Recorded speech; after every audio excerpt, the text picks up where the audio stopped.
STEPN annonce la mise à jour qui va permettre aux utilisateurs de générer du GMT avec leurs chaussures niveau 30 et avec un nouveau type de chaussures. L'intérêt principal de cette mise à jour, c'est de faire en sorte que les utilisateurs vont pouvoir générer du GMT en plus du GST. Enfin, pas vraiment en plus, mais c'est soit tu vas générer du GST, soit tu vas générer du GMT. Le GMT, il va y avoir une quantité déterminée. Par exemple, le premier jour, là où le protocole va être lancé, il y aura 1000 GMT qui vont être alloués le jour-là. C'est un exemple, hein, j'en ai aucune idée des chiffres. Il va y avoir 1000 GMT qui vont être alloués le jour-là. Et plus on va progresser dans le temps, moins il va y en avoir. Et c'est censé diminuer de façon logarithmique pour que d'ici 3 ans, on ait 2 fois moins de GMT qui soient émis tous les jours. Je t'invite à lire l'article, hein, il y a tout qui est écrit dedans. Moi, je le fais juste de façon un petit peu plus visuelle. Cette pool là, disons avec 1000 GMT, si on part de ce principe là, eh bien elle va être splittée de 3 façons différentes parce qu'il va y avoir 3 pools différentes pour générer des GMT. Soit tu possèdes des shoes level 30, soit tu as des Rainbow Shoes, le nouveau modèle de chaussures qu'on verra un petit peu plus tard, soit tu as des Rainbow Plus Shoes, qui est encore un autre modèle de chaussures qu'on verra un petit peu plus tard dans la vidéo. Dans la première partie de la vidéo, on va vraiment énormément axer sur les shoes level 30 et je tiens également à préciser un truc, c'est que pour générer du GMT, il va falloir avoir au minimum 3 énergies et ce, peu importe le realm. Pour tous les jours, en fait, ça va être splitté. C'est-à-dire que sur les 1000, tu vas en avoir 200 qui seront possibles à gagner pour les mecs qui ont des chaussures niveau 30, 300 qui vont être disponibles pour les mecs qui ont des chaussures Rainbow et 500 qui vont être disponibles pour les mecs qui ont des chaussures Rainbow Plus. Mais à partir de là, c'est là que ça commence à se compliquer, c'est que dans ces 200 là qui vont être gagnés toute la journée, ça va être splitté sous la forme de séquences de 5 minutes. C'est-à-dire que c'est totalement en live, toutes les 5 minutes on a un check de il y a combien d'utilisateurs et combien de confort ces utilisateurs là vont avoir, et en fonction de ça on va venir distribuer les récompenses. Tu commences à comprendre pourquoi ça devient très vite très compliqué, il faut faire des dessins. Au moment là où tu vas courir, le système va checker combien de personnes sont en train de courir en même temps que toi sur la même fonctionnalité que toi, c'est-à-dire ici avec des chaussures niveau 30, du coup la pool classique comme il l'appelle, et il va faire le calcul pour savoir combien il y a de confort au total. Effectivement, le confort va rentrer en compte et du coup l'idée, ça va être d'avoir le maximum de confort. C'est-à-dire que plus tu vas avoir de confort, plus tu vas générer de GMT parce que tu vas représenter une part plus importante de la pool. Alors là, je fais plus ou moins des estimations, j'estime que ça va fonctionner comme ça, je suis pas sûr parce qu'on n'a pas encore les détails, mais en tout cas, dans le principe, ça doit pas être si éloigné que ça de la réalité. On va partir sur un petit exemple parce que ça fonctionne toujours très bien. Disons que sur les 5 minutes là où tu vas courir, tu peux courir plus, hein, mais dans les 5 minutes là, l'espace-temps, tu vas avoir donc 25 GMT qui sont alloués dans cet espace-temps. Chaque joueur en fait va avoir son score de confort et on va venir tous les ajouter. Disons qu'il y a 10 joueurs et que chaque joueur va avoir 100 de confort, ça nous fait une pool avec 1000 de confort. Tu représentes donc un joueur de cette pool là, tu vas représenter 10% de la pool, donc tu vas gagner 10% des 25 qu'on a déterminé juste au-dessus, ce qui fait 2,5 GMT dans cet exemple là. Maintenant on peut avoir un autre exemple, c'est par exemple toi tu représentes 200 dans cette pool là, du coup la pool va passer à 1100 et donc tu vas récupérer environ 18%, ça doit être quelque chose comme ça, et là il faudrait faire le calcul ce que ça représente, 18% de 25. C'est comme ça en fait que ça va être alloué, c'est pour ça que plus tu vas avoir de confort, plus ça va être intéressant pour toi d'être dans la pool là. C'est pour ça qu'il y a plein d'utilisateurs qui commencent vraiment à maxer leur confort et à se dire bah écoute c'est dans mon intérêt en fait d'être dans cette position là et de pouvoir maximiser ça.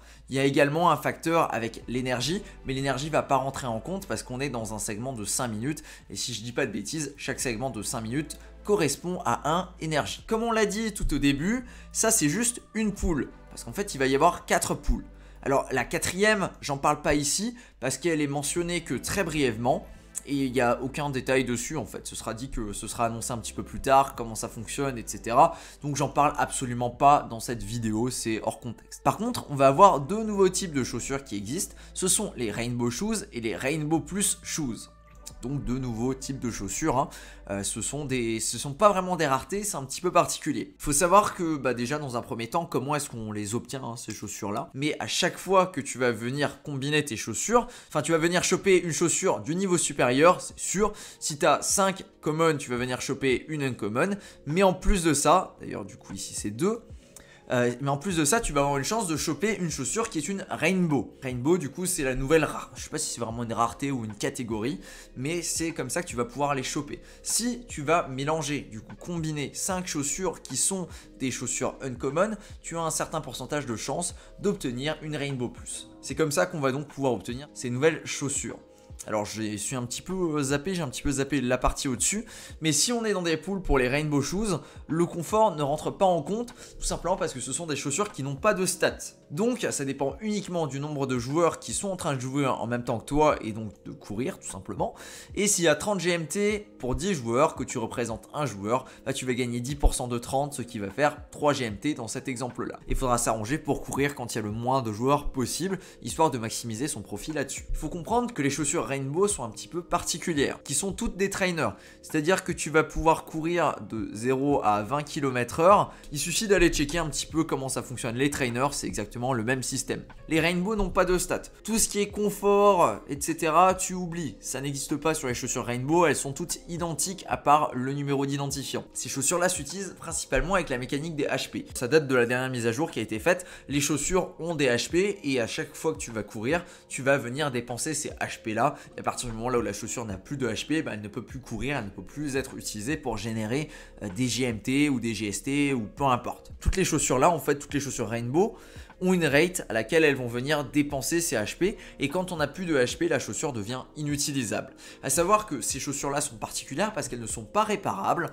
et elles ont plein de fonctionnalités qu'elles n'ont pas en fait tout simplement. C'est vraiment des chaussures sur lesquelles tu ne vas pas pouvoir faire de combinaison, tu vas également pas pouvoir minter avec ces chaussures, bref c'est vraiment un truc à part. Par contre, c'est pas précisé sur le site, du coup dans l'article, si effectivement on va pouvoir les acheter sur la marketplace, du coup les gens vont pouvoir faire de l'achat-revente ou si elles vont être bloquées et du coup ce sera totalement impossible de faire de l'achat-revente avec ces chaussures là et la seule façon d'en obtenir ce sera directement de s'amuser à aller minter. Voilà, enfin les minter en faisant des combinaisons. Donc ça c'est en gros le summary de ce qu'il y a dans le papier là qui est assez long. C'est la version un petit peu simplifiée en synthèse des trucs les plus importants. Il y a une autre petite option qui a été mise en place.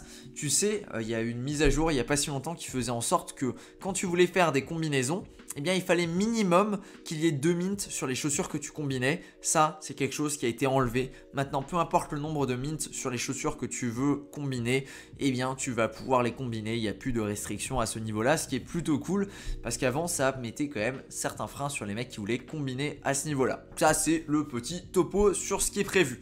Au niveau du lancement, parce que ce lancement, il n'est pas effectif encore à l'heure actuelle. Ça sert à rien d'aller sur l'application, de checker, machin. À l'heure actuelle, il n'y a encore rien. Tout ça va se faire dans un ordre qui a été défini. Les premières poules qui vont être disponibles, ça va être les poules classiques, donc pour les chaussures niveau 30. Ensuite, ça va être les sneakers qui vont avoir la fonctionnalité Rainbow. Donc il faudra essayer de les minter et de les obtenir via des combinaisons. Après, ça va être les Uncommon sneakers qui pourront donc être fusionnés pour obtenir des Rainbow Plus. Après, les Rainbow Infinite. Pour le moment, c'est pas encore défini. Plus les Schadenfreude Pool, je sais pas trop à quoi ça fait référence. Pour le moment, c'est pas dit. Et en plus, ces chaussures-là pourront effectivement avoir des gems qui sont de couleur rainbow et qui seront brûlés automatiquement à la fin de l'utilisation ou alors si tu décides de les enlever. On verra ce que ça donne. Franchement, à l'heure actuelle, je vois pas trop l'utilisation. Mais bon, ça sera peut-être sûrement un petit bonus comme ça qu'il faudra utiliser et qui permettra d'avoir des trucs un petit peu plus cool. Au niveau des dates, on n'a pas encore de dates qui sont annoncées. J'imagine que ça devrait pas trop tarder, peut-être un truc dans moins d'un mois, mais on n'a pas encore de dates qui sont annoncées, donc officiellement on ne sait pas.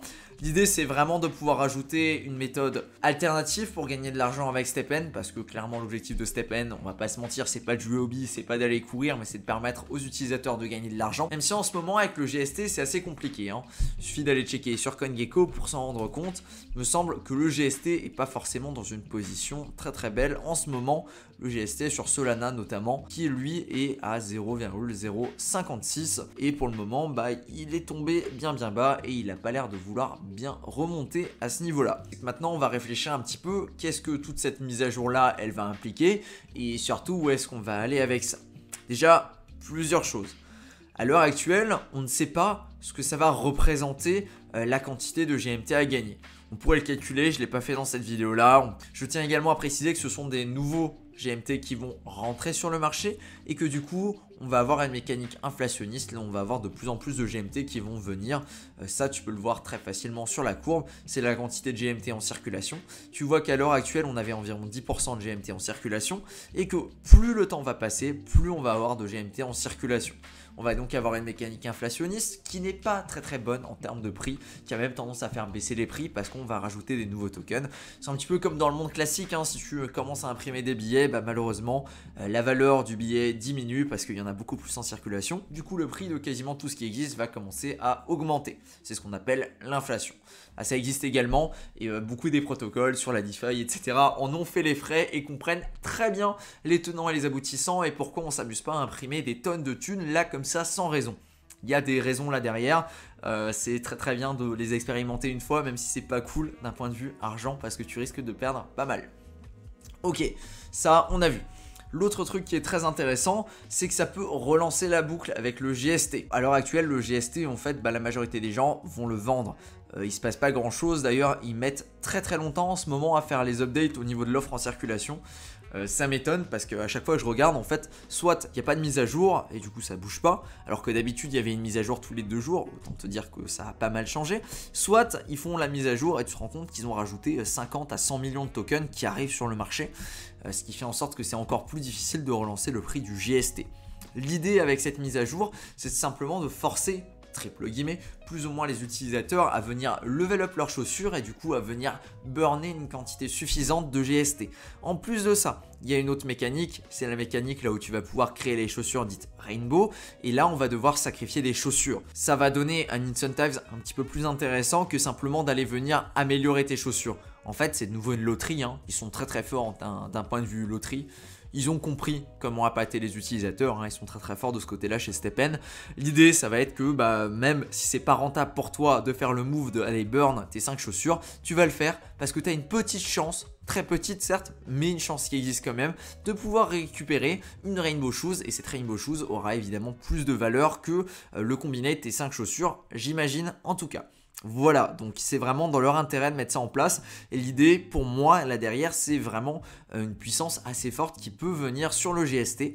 À voir évidemment comment ça va se passer. À l'heure actuelle on a beaucoup de GST en circulation et c'est vrai que simplement faire en sorte que les gens dépensent leur GST n'est pas assez. Il faut faire en sorte que les gens fassent plus que dépenser, qu'ils aillent carrément en acheter sur le marché secondaire et ça c'est loin d'être gagné. Voilà pour la petite analyse. On verra donc ce qui va se passer. Je suis très curieux parce qu'ils ont fait une mise à jour. Elle est assez compliquée. Il y a pas mal de choses à prendre en compte que j'ai peut-être pas forcément détaillé plus que ça dans cette vidéo et sur lesquelles je me suis pas forcément plus penché que ça. Mais il y a énormément de points à voir là-dessus. Le sujet est très compliqué. On verra ce qui va se passer. Je suis vraiment très curieux. C'est le genre de mise à jour qui peut faire revivre le GST pendant un petit moment je pense. Le GMT par contre c'est lui qui sera sacrifié dans cette mise à jour là et on risque de voir le prix baisser un petit peu dans les jours, enfin pas dans les jours mais suite à ces mises à jour là, tout simplement parce qu'on va venir rajouter de plus en plus de tokens et ça malheureusement ça a une mécanique inflationniste, du coup on risque d'avoir de plus en plus de tokens sur le marché etc. On verra bien les conséquences qu'il va y avoir là-dessus. Voilà, merci à toi pour ton attention sur cette vidéo et sur ce je te dis à plus pour une prochaine. Ciao.